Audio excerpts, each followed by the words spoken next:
I think we should make Christmas 1 month and Halloween 2 months. Whoa.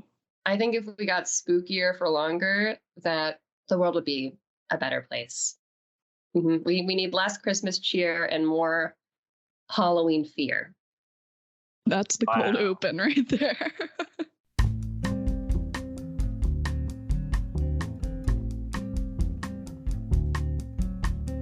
Hi, welcome to Flywheel Fridays, keeping up with the federal IT news cycle, one conversation at a time.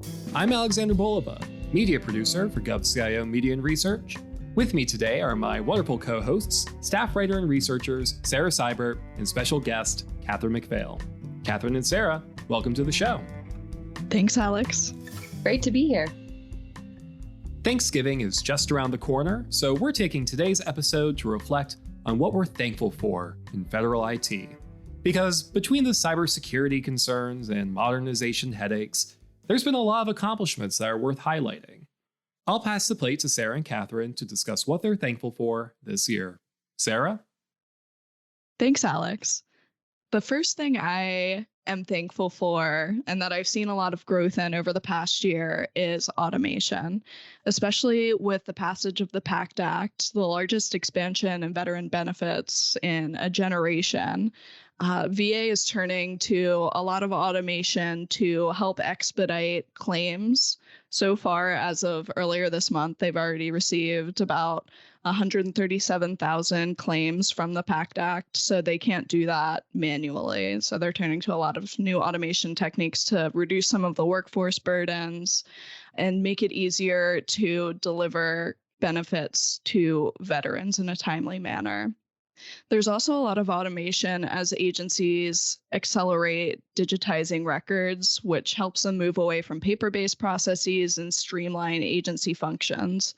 So this is a big point across pretty much every agency as we look to the future of a digital government, but it's especially noticeable with agencies like NARA, Department of Veterans Affairs, the Department of Labor has been focusing a lot too.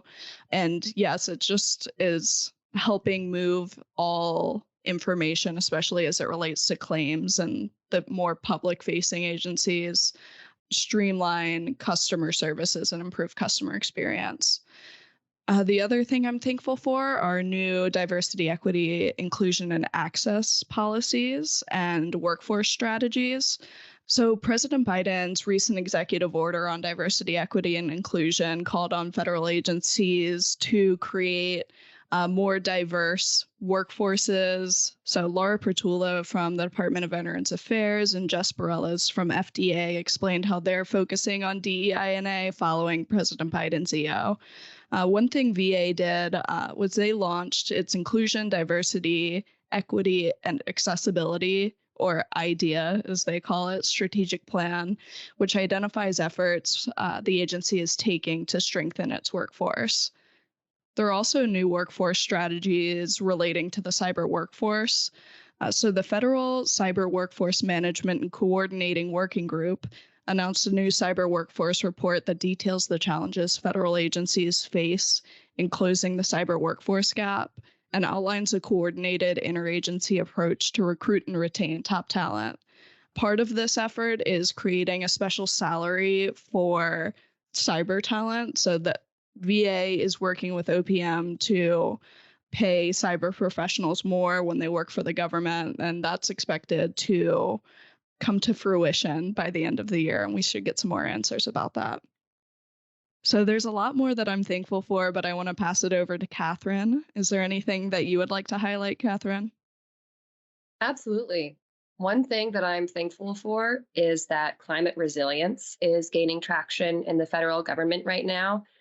Tracking this over the last year, we saw that last November, the Biden administration released a President's Management Agenda vision, which named reducing carbon output in federal acquisitions and improving supply chain resiliency and domestic manufacturing as major priorities in response to the climate crisis.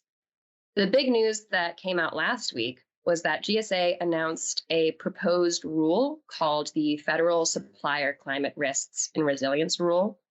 This rule would require major federal contractors to publicly disclose their greenhouse gas emissions and climate related financial risks and set science based emission reduction targets. This would be a critical step in Biden's federal sustainability plan, which targets net zero emissions economy wide by no later than 2050. The climate related risk aspect of this rule is also important.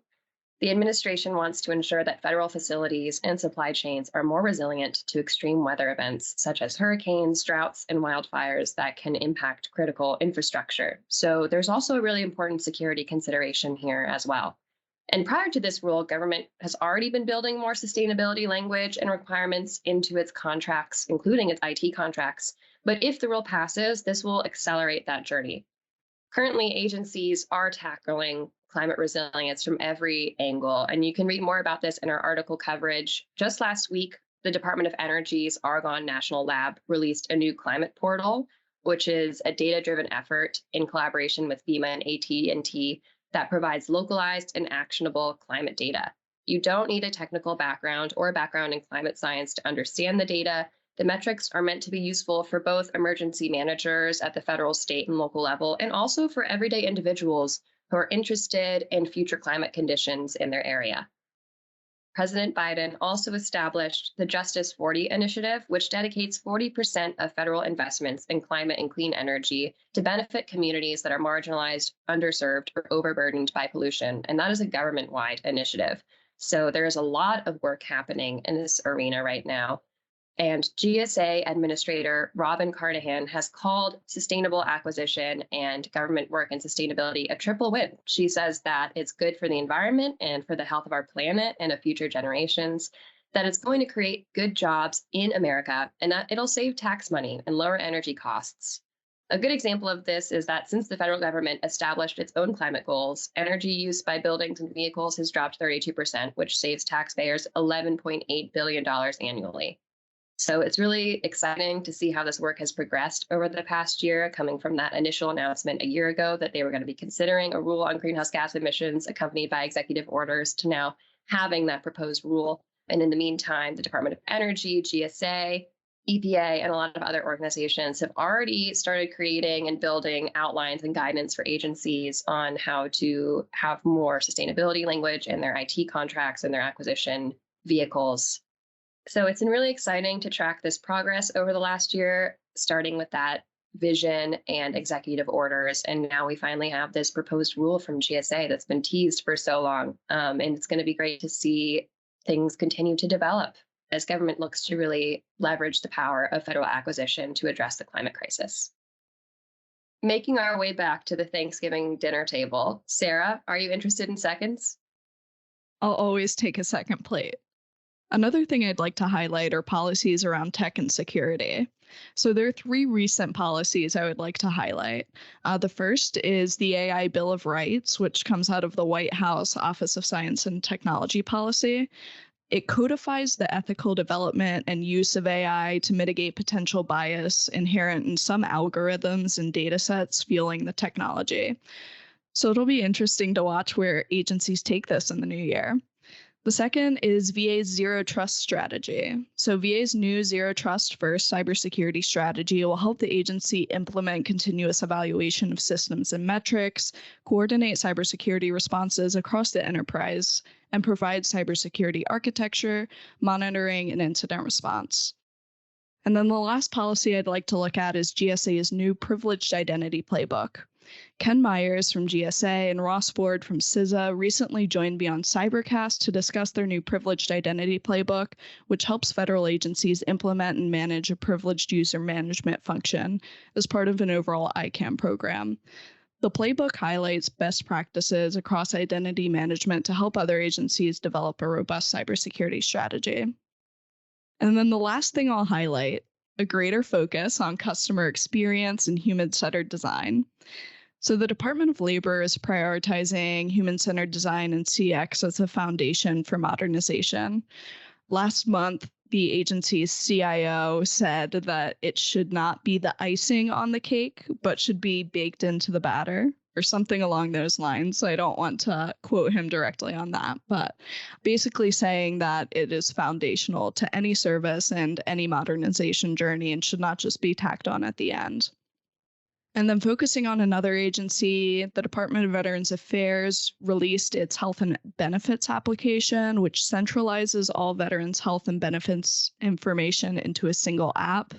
And as a teaser, John Borsler, VA's Chief Experience Officer, joined me on GovCast this week to explain how the app will help build trust among younger veterans. So make sure you tune in once we publish this episode for more details.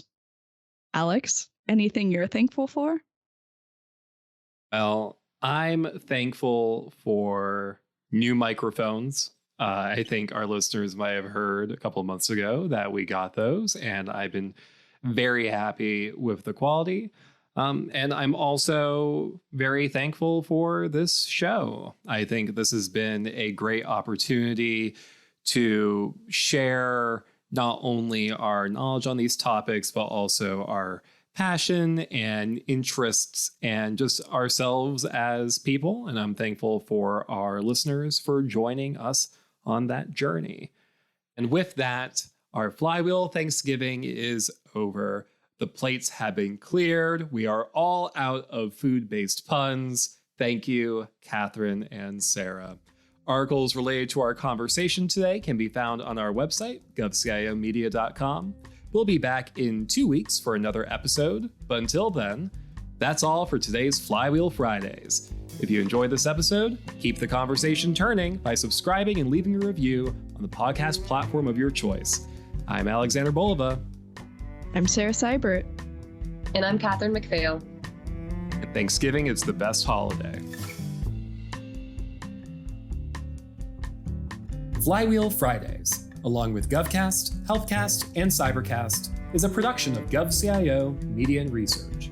For more podcasts and to check out the other shows, head to govciomedia.com. Watch out for new episodes released weekly across our shows. You can follow all of them in your favorite podcast platform, and if you like what you heard, make sure to let us know by leaving a review. And if you have any topics you think we should look into, contact us at newsletter@govcio.com.